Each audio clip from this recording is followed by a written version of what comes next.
Əziz qardaşlar, həqiqətən də bir rəhmət mövsümü ilə vədalaşırıq, rəhmət mövsümündən ayrılırıq. Bizlər hər bir müsəlman olaraq bu müqəddəs ayın haqqını verməyə çalışdıq, namazlarımızı qıldıq, oruçlarımızı tutduq, qədr gecələrini əhya etməyə çalışdıq. Allah təala dua edək ki, Uca Rəbbimiz bu mübarək ayda etdiyimiz ibadətlərimizi dərgahında ən gözəl şəkildə qəbul eləsin. Və baxdığımız zaman Ramazan ayının sonlarına yaxınlaşdıqca hər bir müsəlmanın xatırlaması gerəkən bir ibadət növü vardır ki, bu da fitrə zəkatıdır. Yəni fitrə sədəqəsi məxsusi olaraq Ramazan ayına aid olan bir ibadət növüdür. Belə ki, Peyğəmbər sallallahu əleyhi və səlləm bir hədis şərifində buyurur ki, böyük, kiçik, kişi və qadın hər hansı bir fərq olmadan hər bir imkanı çatan müsəlmanın fitrə zəkatını verməsi vacibdir. Yəni bu hədis şərif bizim bir həyat düsturu halına gətirməyimizin lazım olduğu bir hədisdir eyni zamanda. Yəni əziz qardaşlar, fitrə sözünün mənası yaradılış deməkdir. Yəni fitrə yaradılış anlamına gəlir. Dolayısıyla biz müsəlmanlar da daha bir Ramazan ayına qovuşduğumuza görə, bu aydan yararlanmağı Allah təala bizə qismət elədiyinə görə və eyni zamanda bədənimizi də qəzalardan, bəlalardan qoruduğuna görə sanki bir yaradılış şükrü mahiyyətində bu zəkatı, bu sədəqəni verməyimiz çox vacibdir həqiqətən də. Hənəfi məzhəbinə görə vacib hökmündə olsa da şafilər biraz daha çox diqqətli yanaşırlar, fərz deyirlər hətta şafi məzhəbinə görə. Əgər imkanın çatırsa, bu fitrə zəkatını verməyin sənə fərz hökmündədir əziz qardaşlar. Yəni həqiqətən də baxdığımız zaman görürük ki, burada fitrə zəkatının bir vaxtı deyilən bir məsələ vardır. Məzhəblərimizə görə bayram namazına qədər fitrə zəkatını verib bitirməyimiz lazımdır. Daha yaxşı olar ki, bayramdan bir gün əvvəl verək və yaxud da bu cümə namazından çıxdıqdan sonra gedib versək də orada bizim üçün problem yaranmaz. Əsas odur ki, o namaza gəlincəyə qədər bu fitrə sədəqəsini verib qurtarmış olaq. Məsələn, Peyğəmbər sallallahu əleyhi və səlləmin həyatına baxdıqda o bayram günü sübh namazını qıldıqdan sonra gedərdi, o fitrə zəkatını verərdi. Çünki onun dövründə müsəlmanlar sübh namazından artıq ayaqda olurdular, sübhdən sonra yatmazdılar. Amma bugün sübh namazını qıldıqdan sonra gelib kimisə qapısını döysək ki, sənə bu ikramı eləmək istəyirəm, baxarsan ki, həmin adam yuxudan durar, bu da biraz düz çıxmaz həqiqətən də. Ona görə bir gün qabaq vermək. Əsas odur ki, kasıb olan bir insanın bayram sevincini yaşaması üçün ona bir yardım eləyəsən, ona bir köməklik göstərəsən ki, o da bayramdan öz nəsibini burada almış olsun. Yəni, baxdığımız zaman görürük ki, həqiqətən də fitrə zəkatı insanın malını təmizləyər. Yəni, həqiqətən də biz hər nə qədər diqqət yetirsək də, bəzən bizim əlimizdə olan mal dövlətimizə kiçik miqdarda olsa bir haram bir şeylər bulaşa bilər və yaxud da şübhəli bir şeylər bizim əmlakımıza keçə bilər. Ona görə də, məsələn, bir qab südün içərisində kiçik bir miqdar çernil tökdükdə, həmin kiçik miqdarda çernil o bir qab, bir vedrə südün tamamını ifsad eləyər. Eləcə də ibadətlərdə də, mal dövlətdə də bu şəkildədir. Biz əgər mal dövlətimizə kiçik miqdar o haramı qarışdırarıqsa, o zaman mal dövlətinin tamamını ifsad halına gətirər. Ona görə də mal dövləti təmizləməyin ən gözəl yollarından biri də nədir? Fitrə zəkatı verməkdir. Yəni, bir baxıma mal dövlətinin paklığını qorumaq üçün olunan bir ibadətdir. Və həqiqətən də baxdığımız zaman görürük ki, necə ki, insan bəzən namazda huşunu itirdiyinə görə, yəni huşu içərisində namaz qıla bilmədiyinə görə namazda qüsurlar yaranırsa, eləcə də bir insanın orucunda da bəzən naqisliklər ortaya çıxa bilir. Bir insanın orucunda bəzən əksiklikləri ola bilir. Məsələn, biz namazın qüsurlarını nə ilə tələfi edirik? Namazın qüsurlarını səhv səcdəsi ilə tələfi edirik. Dolayısıyla namazın tamlığını bərpa etmiş oluruq. Eləcə də orucun da naqislikləri nə ilə tələfi olunur? Orucun naqislikləri, həmin bu fitrə sədəqəsi bizim orucumuzun naqisliklərini, qüsurlarını ortadan qaldırır. Məsələn, bəzən kimisə qəlbinə deyə bilərik, bəzən nəsə bir yanlış əməl edə bilərik. O əməllər o oruca verilən mükafatının tam nəsibini ala bilməməzliyə gətirib çıxara bilər. Ona görə də bu fitrə zəkatı ilə orucun tam mükafatını qazanmağımızın həqiqətən də çox böyük bir bizlər üçün faydası vardır. Və Peyğəmbər sallallahu əleyhi və səlləm bir gün deyir, Muaz ibn Cəbəl radiyallahu anh'ın yanına gəlir və deyir ki, ey Muaz, sənə xeyir qapılarını söyləyim mi? Deyir, təbii ki də, ya Rasulullah, kim istəməz ki, xeyir qapılarının sirlərini bilməyi? Deyir, xeyir qapılarının sirlərindən biri də fitrə zəkatı verməkdir. Çünki fitrə sədəqəsi suyun atəşi söndürdüyü kimi insanın da cəhənnəmə qarşı olan o atəşini söndürməsinə gətirib çıxarar. Eləcə də fitrə zəkatını verən bir insan ölüm şiddətindən qurtulmuş olar. Yəni biz bilirik ki, bəzi insanlar ruhunu çox ağır bir şəkildə Allah Taalaya təslim eləyir, çox izdirablar çəkir. Fitrə zəkatı verən insanlarda isə bu nisbətən daha yüngül baş verir. Daha sonra fitrə zəkatı insanı qəbir əzabından qurtarır. Ən önəmli məsələ burada budur ki, fitrə zəkatı insanı qəbrin o qaranlığında bir nur olar insan üçün. Həqiqətən də biz bugün gedib bəzi qəbirlərdə insanlara edilən o cəzaları görsək, bəlkə də elə insanlar olar ki, aramızda evin eşiyini satıb hamısı sədəqə verər ki, ya Rabbi, məni bu əzabdan qurtar deyə həqiqətən də bunu edər insan. Ona görə bugündən o qədər də olmasa ən azından bu zəkatları verərək nə etməyimiz lazımdır? O qurtuluş bəraətimizi oradan almağımız lazımdır. O işgəncələrdən, o cəza növlərindən daha doğrusu qaçınmamız lazımdır. Və eyni zamanda əziz qardaşlar, baxdığımız zaman deyir, hər nemətin bir zəkatı vardır. Məsələn, elmi zəkatı var. Əgər mən bugün bir şeyi bilirəmsə, mən bunu başqalarına da öyrətməklə sorumluyam.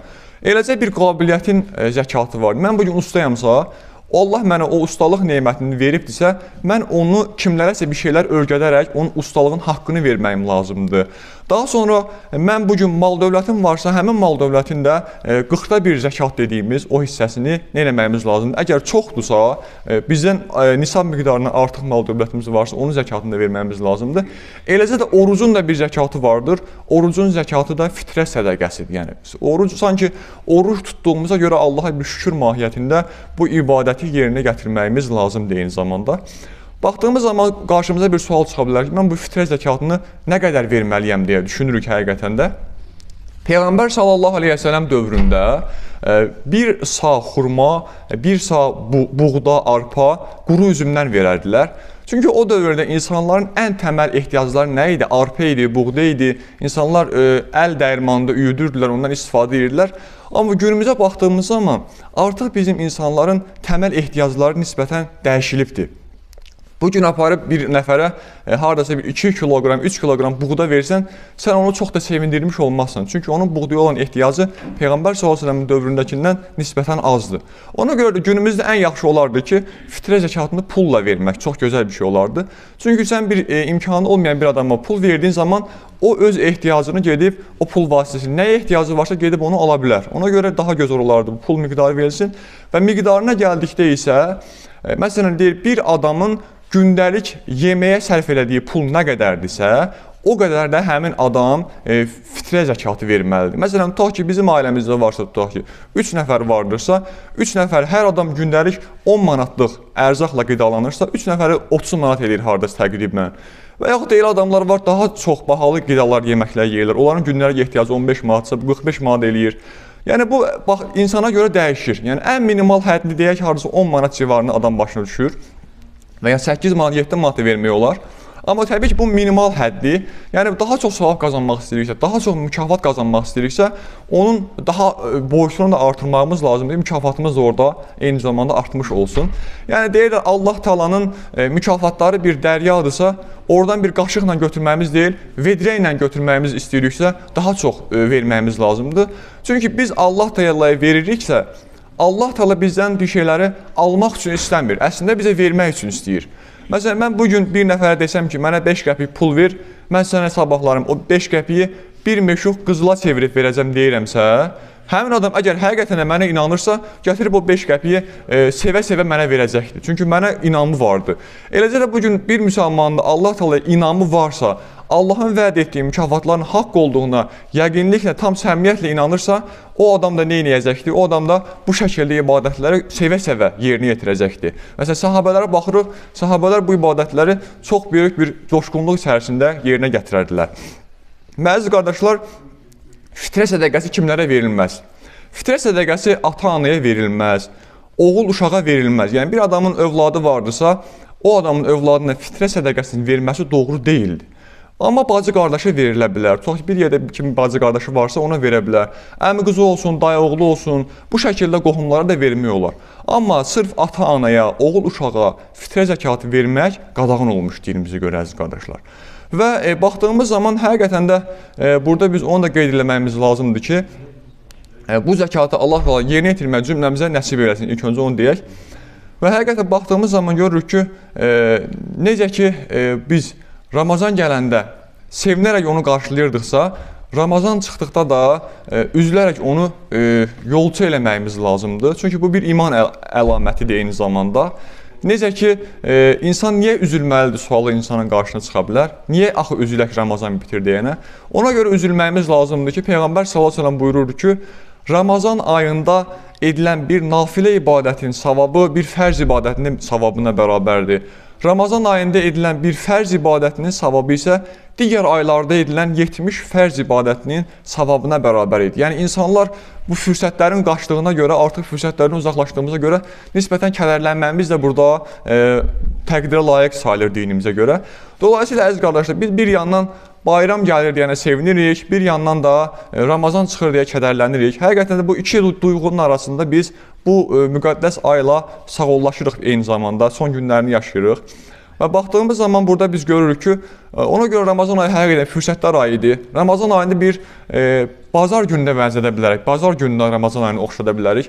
Necə ki, bazar günündə hər şeyin qiyməti ucuz olur. Gedirik bazara, cibimizdə olan pula görə istədiklərimizi alıb qayıda bilirik. Amma bazar günü qutardıqdan sonra digər günlərdə artıq bəzi şeylərə pulumuz çatmır almağa. Yəni, digər aylarda da Ramazanda biz cənnətin ən yüksək təbəqələrini almağa ibadətlərimiz bəzən yetə bilir.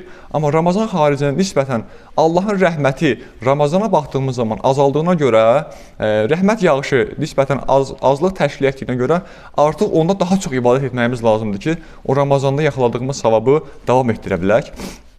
Və həqiqətən də deyir, Ramazan ayının, Allah Taalanın Ramazan ayına olan münasibəti Yaqub Peyğəmbərin Yusuf Aleyhisselam'a olan münasibətinə bənzəyir. Məsələn, Yaqub Peyğəmbərin 12 dənə övladı var idi, əziz qardaşlar. O 12 övladından biri Yusuf Aleyhisselam idi, digər 11-i isə başqaları idi. Yaqub Peyğəmbər Yusuf Aleyhisselamı necə o 11 qardaşından daha çox sevirdisə, Allah Taala da bu Ramazan ayını digər 11 aya nisbətdə daha çox sevir. Yəni, bu müqayisə Allahın Ramazana nə qədər böyük dəyər verdiyini eyni zamanda bir qarşımıza göstəricisidir. Əziz qardaşlar, baxdığımız zaman görürük ki, həqiqətən bəzi qardaşlar Ramazan ayını dolu-dolu keçirməyə çalışırlar, ibadətlərini yerinə yetirirlər, Ramazan ayında oruclara xüsusi diqqət yetirirlər. Amma Ramazan ayı qutaranda sanki artıq İslam dini qutarmışdı, İslam dini bitmişdi deyə bir ab-hava yaranır. Amma bu belə deyil. Çünki Allah Taala yalnız Ramazanda ibadət etməlisiniz deyə bir ayəsi yoxdur. Peyğəmbərimizin belə bir hədisi yoxdur. Əksinə Qurani-Kərimdə Allah Taala buyurur ki, ölüncəyə qədər ibadətə davam edin. Yəni, insan hər gününü sanki son günüymüş kimi yaşamalı, hər gününü sanki son fürsətmiş kimi dəyərləndirməsi lazımdır. Ona görə də bu Ramazan ayında qazandığımız o xislətləri, artırdığımız o ibadətləri digər aylara da sirayət etdirməyimiz lazımdır ki, Allahın rəhmət nəzərindən biz də yararlanmış olaq. Məsələn, bəzi adamlara baxırsan ki, Ramazan ayı gələndə sanki o adamı qəfəsin içinə salırlar. Ramazan çıxanda isə sanki qəfəsdən açıb adamı buraxmısan, sanki bir rahatlıq hissi tapır Ramazan qutarandan sonra. Bu da bir iman zəifliyinin əlamətidir. Yəni, bir insan bilsə ki, bir qızıl xəzinəsinin üstündə oturub o xəzinədən yararlanır, daha sonra o xəzinəni onun əlindən alsalar, o adam o rahatlıq hissini tapa bilməz. Yəni, bir insan da fürsətləri itirdiyinə görə nisbətən üzülməsi, kədərlənməsi də bizim üçün normal qəbul edilməlidir. Və baxdığımız zaman görürük ki, məsələn, həqiqətən bir qardaşlara tövsiyə verərlər ki, Ramazan ayında ibadətləri artırmağımız lazımdır. Bəzi qardaşlar zarafatla deyirlər ki, sənə nə var ki, sən məsciddə oturmuşsan, sənə ibadət eləmək asandır, biz isə işləyirik, çalışırıq, başqa səhərdən aşağı işdə oluruq. Yəni, bunlar hamısı nədir? Sadəcə olaraq bəhanələrdən ibarətdir. Çünki, məsələn, biz elə qardaşlar görürük ki, ağır xəstədirlər, məsələn, ona rəğmən oruçlarını tutdular, Allah da qəbul eləsin.